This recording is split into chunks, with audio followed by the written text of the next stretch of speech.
যেটা আজকের vital topic হচ্ছে শুধু মেয়েদের নিয়ে, অনলি ফর গার্লস। তো মেয়েরা ইনস্টাগ্রামে ফেসবুকে যেভাবে তাদের নোংরামো করে চলেছে, সেই নোংরামো তোমাদের মধ্যে আমি তুলে ধরবো, খুব সুন্দরভাবে তোমাদের মধ্যে তুলে ধরবো আমি। এরকম ভরসা করতেই পারো নাকি? তো ভিডিওটা শেষ পর্যন্ত দেখো, ধৈর্য ধরে বসে শেষ অব্দি দেখো, তারপরে হালকা করে একটু খোঁচা দিয়ে যাবে, ভালো যদি লাগে লাইক কমেন্ট শেয়ার অবশ্যই করবে।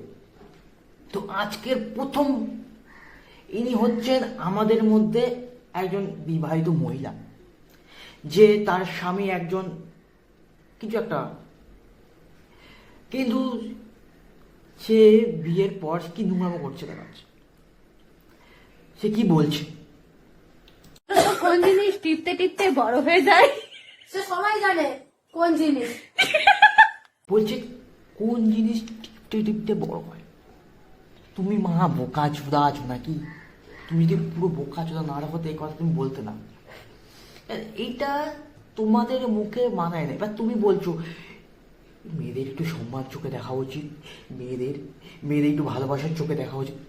কেন দেখবে তোমাকে? কেন দেখবে মা? তোমাকে কেন দেখবে? তুমি মানা এসব ভিডিও বানিয়ে ফেসবুকে ইনস্টাতে পোস্ট করে দিচ্ছ, এবার জ্ঞান চোদাচ্ছ যে আমি, সরি একটু হাই হয়ে গেছিলাম। তো এদের নিয়ে বেশি কি বলবে? এদের এদের এদের ফ্যামিলি তো ভিডিও দেখে কি দেখে না? দেখে তো। তো এদের নিয়ে সাধারণতভাবে আমি কি মন্তব্য করবো? এদের মা, এদের মা বুঝলে বুঝবে না, বলেন কি? মুখে গুটকা গুটকা গুটকা মুখে ঢুকিয়ে যখন খুব ইম্পর্টেন্ট কথা তখন ফেলিয়ে তারপরে বলে শুনছি তো, ওদের ব্যবস্থাই হয়। ঠিক আছে,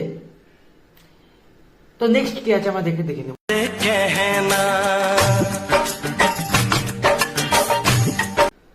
মানে একটা ভিডিও বানানোর জন্য জ্যান্ত টিকটিকিটাকে তারা মাথার সিটির মাঝখানে আটকে রাখা তো কোনো দরকার নেই তোমার। একটা জ্যান্ত টিকটিকিটাকে, অবলা টিকটিকিটাকে তুমি মাথার মাঝখানে আটকে রেখে তুমি কি মনে করছো? তুমি কি মনে করছো? যা ইচ্ছে তাই, টিকটিকিটা লাফাচ্ছে, ওকে ছেড়ে দাও। ওকে ওকে কে তুমি ধরে রেখো না, নিজের মধ্যে আবদ্ধ করে রেখো না, ওকে ছেড়ে দাও। সঠিক বলেছেন। এইসব নোংরাম তুমি করো না। এমনি তোমাকে মারা বলে না তোমরা মেয়েদের বুদ্ধি কর।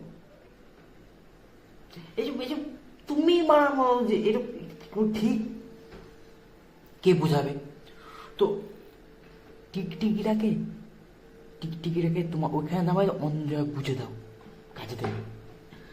আজকে আমি চোখের সামনে যেটা পাবো সেটাই মাখিয়ে খেয়ে নেবো। খিদের চোটে তো আমার মাথাটা পুরো পাগলই হয়ে গিয়েছিল, তাই কয়েকদিন ধরে টানা বৃষ্টির কারণে আমাদের উঠোনে যে জলটা জমেছিল সেটাকেই আজকে মাখিয়ে খাবো। আমার এত খিদে পেয়েছিল যে আমি তো কিছু খুঁজেই পাচ্ছিলাম না খাওয়ার মতন। তারপর খেয়ে দেখলাম এটা দারুণ টেস্ট হয়েছে। বাই। এতটা পরিমাণে তার খিদে পেয়েছে, এতটা পরিমাণে তার খিদে পেয়েছে, সে খিদের চোটে নাকি বৃষ্টিতে পড়া সে মাটিতে নোংরা জলটাকে সেই হলুদ লঙ্কা লেবু দিয়ে সে মাখিয়ে খাবে।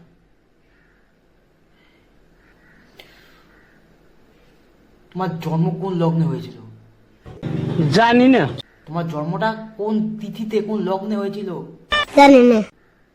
সেদিকে সূর্য উঠেছিল না চাঁদ ছিল আকাশে? কি কোনো কথা? না কোনো বালও ছিল না? মাখা খাবে তোমার? তুমি তো মেয়ে, তোমার তো পিচ্ছি নেই। তুমি তো মেয়ে, তোমার পিচ্ছি নেই। Sorry sorry sorry. কি কস তুই? তুমি কি মাখা খাবে? আচ্ছা খাও খাও খাও খাও খাও, খুব সুন্দর খাও। বলো সুদা, ভিডিও বানা, একটু ভালো করে ভিডিও বানা, অন্য কিছু বানা, একটা কিছু শেখার মতো ভিডিও বানা। কেন গান কিছু করছিস? তুই বানা কিছু খুঁজেই পাচ্ছিলে না, এত তো খিদে পেয়েছিল, ঘরেতে কিচ্ছু ছিল না, ঘরে কিচ্ছু ছিল না, তো এত খিদে পেয়েছিল।